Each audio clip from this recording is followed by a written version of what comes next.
Hola, em dic David Álvarez i he escollit aquest tema perquè m'agrada molt els reptils i les serps.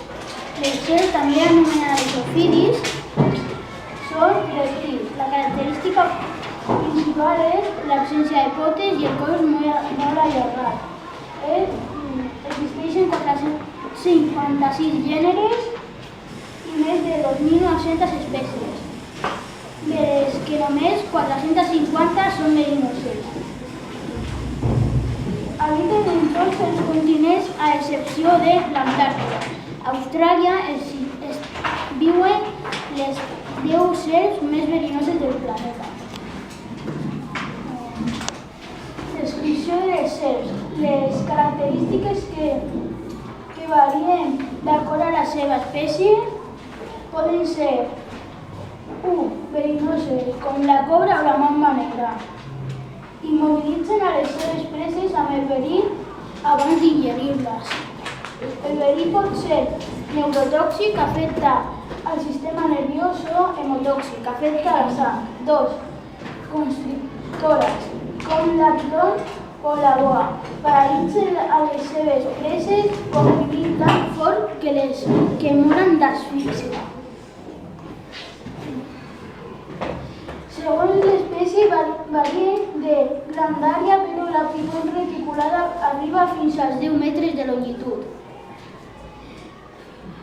La seva brillant pell està formada per escates que serveixen per aferrar-se a la superfície i no relliscar. Aquesta pell és mudada periòdicament i de manera completa. La canvien cada vegada que creixen. Per regenerar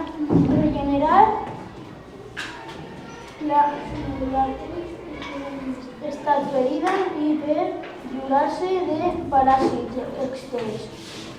El seu esquelet està format per gran quantitat de vèrtebres, arribant a les 400 en el cas de la piton.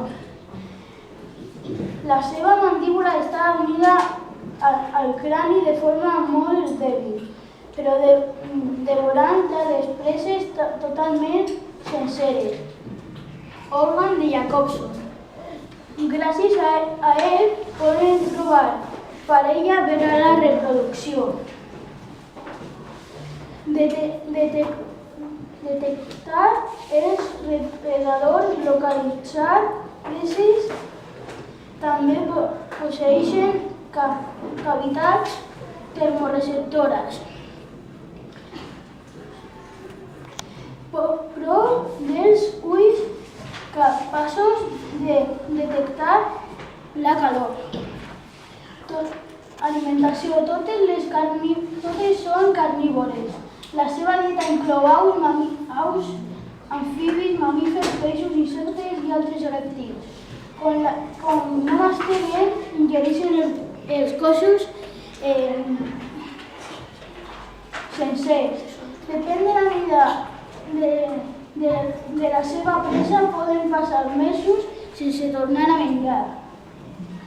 Al estar completament plenes, han de romandre en estat de letargia per a la digestió.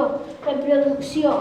Les serps es reprodueixen posant ous o donant a llum cries vives, però en dos casos les cries són abandonades. Preguntes?